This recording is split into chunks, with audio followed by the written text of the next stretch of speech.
For decades, a formidable shadow loomed over the US and Europe, the Soviet Union.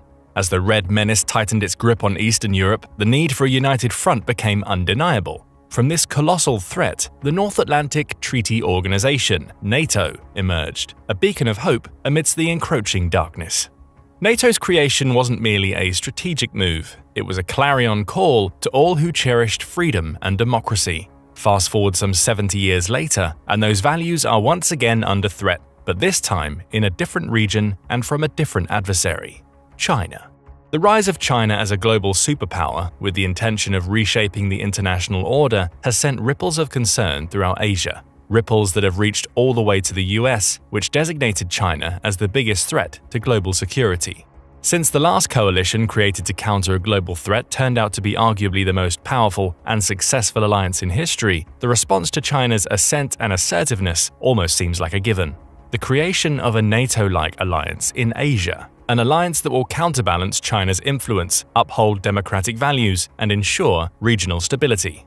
Unsurprisingly, China isn't too happy about this prospect. But if you read between the lines, all of the country's warnings, propaganda, and diplomatic maneuvers, you'll realize one thing: China is actually terrified of the prospect of an Asian NATO.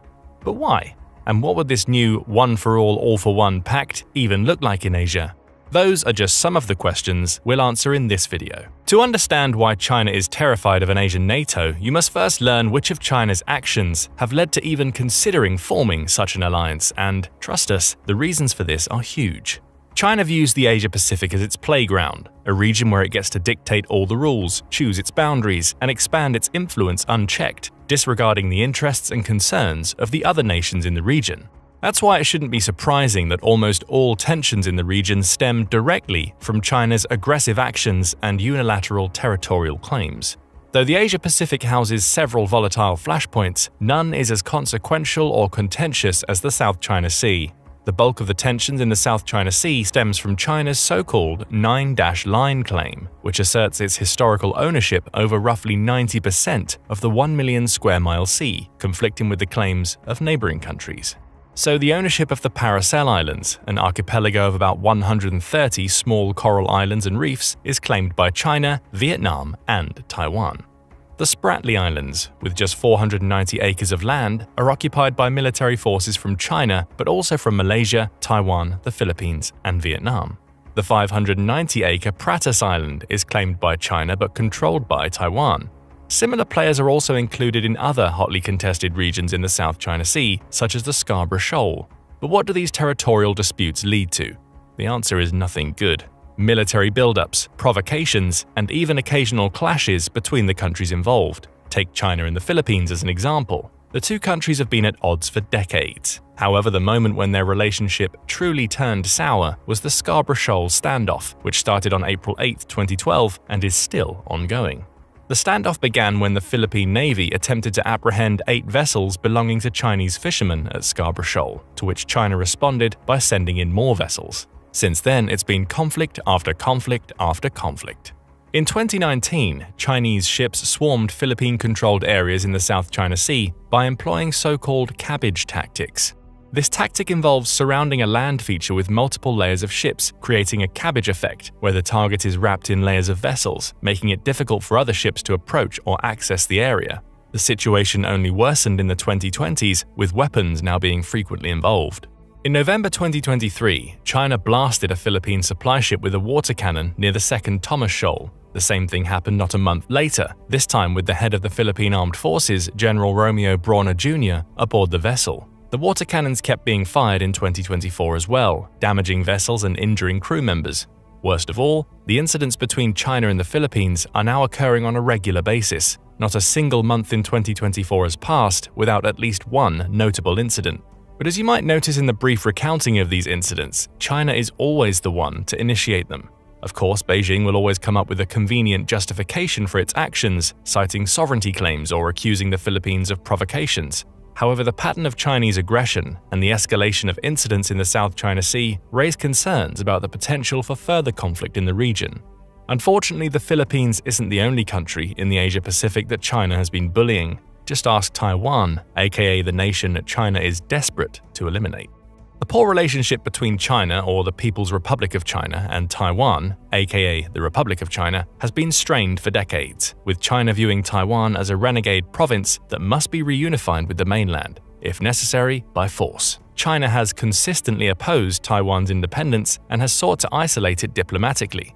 However, it's also mercilessly bullied the island nation by intensifying its military presence around it, carrying out air and sea exercises, and sending unannounced aircraft into its airspace. All these actions have earned the Taiwan Strait the undesirable title of one of the most tense military flashpoints in the world, a flashpoint that could undoubtedly benefit from a regional alliance similar to NATO. But China isn't the only one causing trouble in this region. NATO and the US are also keeping a watchful eye on the country that's often considered China's closest ally, North Korea. Although North Korea is mostly focused on provoking South Korea, which it sees as its principal enemy, the country's missile test launches in the region have undoubtedly become a cause of concern for neighboring countries and the international community. According to Japan's Ministry of Foreign Affairs, North Korea has conducted missile test launches on over 30 separate occasions in 2022 alone. The total number of missiles that were tested during these occasions surpasses 70. The KN-23 short-range missile, the Hwasal-2 strategic cruise missile, the Hwasong-12 intermediate-range ballistic missile (IRBM), the Hwasong-15 intercontinental ballistic missile (ICBM), and the Hwasong-17 intercontinental ballistic missile. Of course, these test launches have nothing to do with actually testing the missiles. The primary goal is to send a message of defiance and strength to the international community, particularly the US and its allies in the region. Just look at it this way. The Hwasong-17, which was successfully launched in March 2022, has an operational range of 9,300 miles. In other words, the missile can hit targets anywhere in the US. Unsurprisingly, these displays continued throughout 2023 and 24, bringing the total number of fired missiles to well over 100. With everything happening in the Asia-Pacific, it shouldn't be surprising that NATO and the US are struggling to keep up. With the Russo-Ukrainian war and the Israeli-Palestinian conflict in full swing, deterring China alone has put an immense strain on the US military and resources, which are vital to the security of the region. Throw China's and North Korea's deepening ties with Russia into the mix, and it immediately becomes obvious that NATO and the US can't do it all alone. They need a strong alliance, focused solely on the Asia-Pacific region and its unique challenges. They need an Asian NATO. Of course, NATO and the US aren't the only ones wanting peace and stability in the region. The nations affected by the actions of China and North Korea, as well as other regional security challenges, also have a vested interest in the matter, no surprises there. But given how the nations in the region are responding to the growing tensions, it seems that peace talks are off the table. Most of these nations have taken the approach of deterrence, bolstering their military capabilities and forging smaller alliances. Take Japan as an example. For decades following its defeat in World War II, Japan has maintained a pacifist stance. However, in recent years, the country has shifted its defense posture, enacting various security reforms to enhance its military capabilities. In 2024, the Japanese cabinet approved a record-high military budget of $55.9 billion. That's a 16.5% increase from the 2023 budget of $47.7 billion. But this historic figure isn't even the highest Japan's military spending is going to get. Tokyo plans to increase its military budget every year until it reaches $62.5 billion in 2027. Out of the $55.9 billion planned for the 2024 fiscal year, as much as $8.78 billion is dedicated to integrated air and missile defense capabilities, which speaks volumes about Japan's stance on all those North Korean missiles that have accidentally landed near Japan's exclusive economic zone. Taiwan's military budget has also seen record-high numbers in 2024. The proposed defense budget amounts to $13.8 billion, which is a 7.7% increase from the 2023 budget and 2.5% of the country's GDP. Interestingly, this budget was announced a mere day after the 65th anniversary of the outbreak of the Second Taiwan Strait crisis, when artillery duels between China and Taiwan erupted over the Quemoy and Matsu Islands. As for the specifics, Taiwan is heavily focusing on military investments covering purchases of new trainer aircraft and combat systems. In the trainer aircraft department, the spotlight is on the AIDC T-5 Brave Eagle transonic advanced jet trainer, set to replace the iconic Cold War-era F-5EF Tiger II jets. The next generation of fighter pilots trained in this aircraft seem to share one sentiment. They won't start a fight with China, but they'll be ready if it comes. A similar proactive approach is taken with the smaller alliances in the region. no country is sitting idly by, waiting for an Asian NATO to swoop in and rescue them. Instead, they are forging their own pacts, bolstering mutual defense agreements, and preparing for any potential conflict. In this regard, the existing alliances in the Asia-Pacific can be viewed as predecessors to a larger NATO-like organization. So before breaking down what an Asian NATO would look like, let's examine the existing alliances that are setting the stage for such an organization. First up, the Quad. As the name suggests, the diplomatic partnership consists of 4 countries: Australia, India, Japan, and the US. The full name of this organization is the Quadrilateral Security Dialogue, but if you ask China, it might as well be the Asian NATO. The country has long criticized the Quad, accusing it of exacerbating tensions and destabilizing the region. Of course, this is the exact opposite of what the Quad actually does. You see, the Quad is committed to maintaining an open, stable, inclusive, and resilient Asia-Pacific, all characteristics that China isn't too fond of. However, this partnership is primarily diplomatic, focusing on challenges like climate change, cybersecurity, and disaster relief. Sure, it also tackles disinformation, maritime security, and terrorism, but it stops short of being a military alliance. For instance, there's no collective security pact binding its members to mutual defense. That's why in 2024, the US assembled a new quadrilateral grouping called the Squad, in a move that The Diplomat describes as adding S for security. However, the S isn't the only difference between the Quad and the Squad. The groupings also have different participants. The US, Australia, and Japan are still there. The only difference is that the 4th member of the Squad is the Philippines and not India. However, experts warn against framing this change as the Philippines replacing India. The truth is that India was hesitant to join such a partnership out of fear of triggering China, but the situation in the Asia-Pacific is simply too grave for the key actors to wait for this country to come around.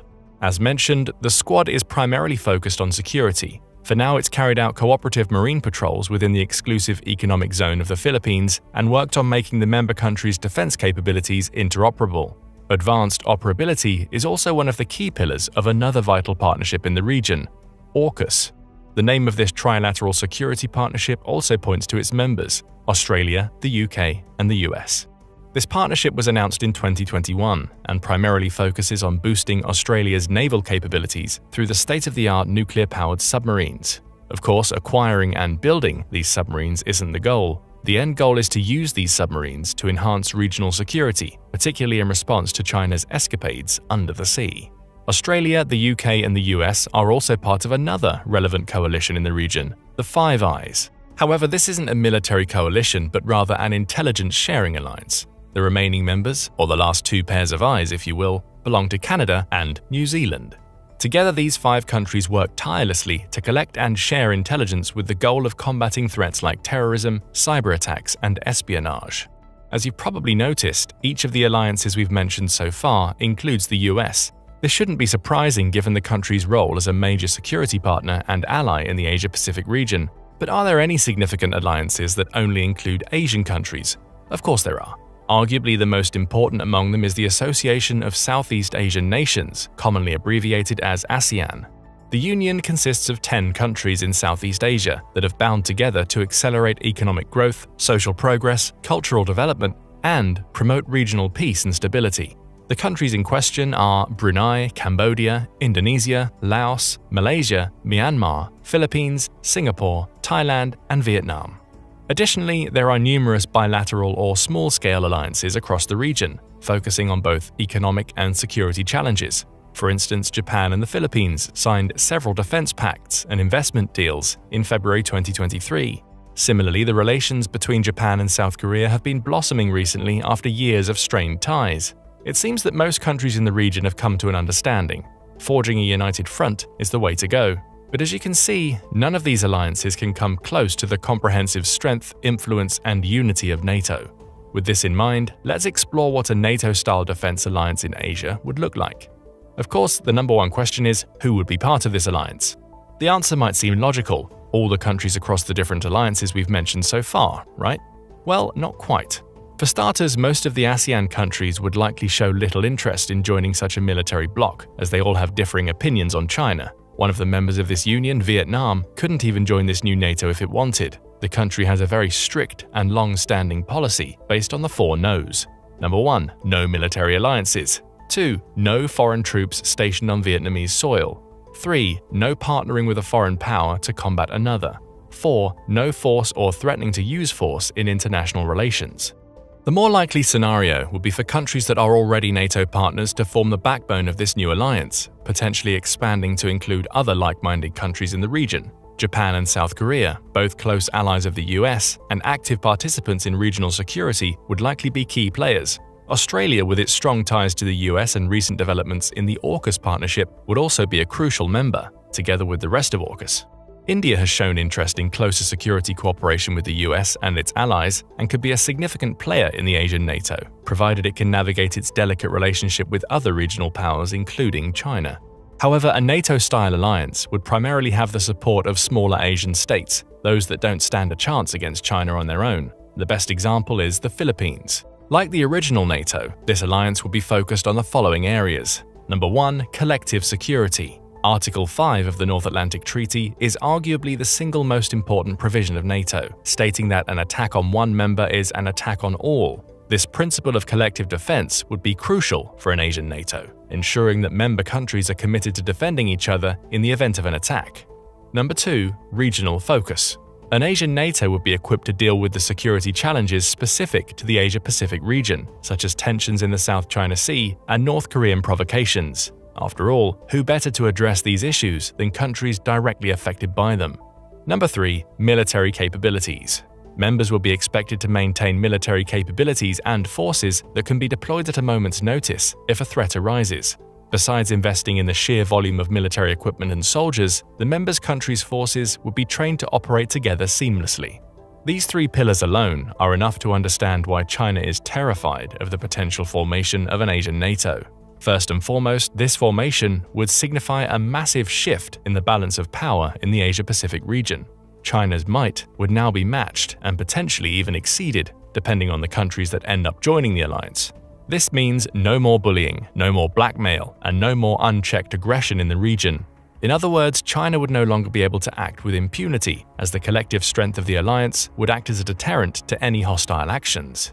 A NATO-style alliance in Asia would particularly empower smaller nations like the Philippines, which have had to navigate China's assertiveness with limited resources and support. Remember, an attack on one NATO member is an attack against all, no matter how powerful or powerless that member is. But even if China didn't plan to escalate any conflicts in the region, the mere fact it will no longer be able to influence the countries of the potential alliance is reason enough to expect a high level of unease from China. Remember, we're talking about a country whose primary goal is to assert its dominance and expand its influence at the largest scale possible. In short, an Asian NATO would likely scrap most of the plans China might have for the region, an invasion of Taiwan, South China Sea expansion, and perhaps even the Belt and Road Initiative. So it isn't surprising that China has been doing everything in its power to prevent this alliance from being formed. Beijing has been trying to win over regional governments to deter them from joining or supporting any potential alliance that could counter Chinese influence. For instance, in December 2023, China's President Xi Jinping visited Vietnam after 6 years in an effort to counter the US influence in the country. But if you know anything about China, you know that diplomatic efforts are far from the only tools in their arsenal. Most of the other tools are significantly less sophisticated and more direct. So Beijing hasn't shied away from warning against establishing a NATO-like military alliance in the Asia-Pacific in any way. For instance, China's defense minister said that any such alliance would plunge the Asia-Pacific into a whirlpool of disputes and conflicts. Of course, China wouldn't be China if the warnings didn't eventually escalate into threats, so the country has also vowed that any act that jeopardizes China's legitimate rights and interests will be met with a resolute response. But as things stand, these rhetorical outbursts won't turn into action anytime soon. But why? Unfortunately, most experts agree that a NATO-like alliance in Asia won't be formed anytime soon. But again, why? Well, for starters, many of the countries in the region simply aren't ready for such an alliance. Just think about what joining an Asian NATO truly means. It means that each country would have to be ready to jump to the defense of a fellow alliance member and risk significant geopolitical and military consequences. With India, the country with the 4th strongest military in the world, being hesitant to join something like the Squad, what chances does an Asian NATO stand? Plus, for this alliance to work, there would have to be a high level of trust, coordination, and alignment of interest among member states. If you know anything about the Asia-Pacific region, you know that trust isn't exactly plentiful. Countries in the region have complex histories, ongoing territorial disputes, and varying levels of economic and strategic interests. That's why most of them have historically chosen to only commit to bilateral pacts. Building the kind of trust required for a collective defense pact among these nations would certainly be a Herculean endeavor. And let's face it, building NATO was challenging on its own, even without the added complexities present in the Asia-Pacific region. It took decades and a whole array of soft, smart, and hard power assets to build NATO to the level it is today. Given how strung out the US and NATO already are, the prospect of helping to build a similar alliance in Asia seems truly daunting. Even NATO's plans to open a liaison office in Tokyo were seen as overreaching by many European powers. This is probably why these plans were eventually shelved. This and, of course, China's harsh opposition.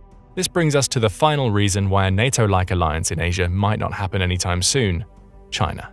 Most countries in the region are still afraid to provoke China, even if entering a potential alliance might protect them from the same country. But here's the paradox.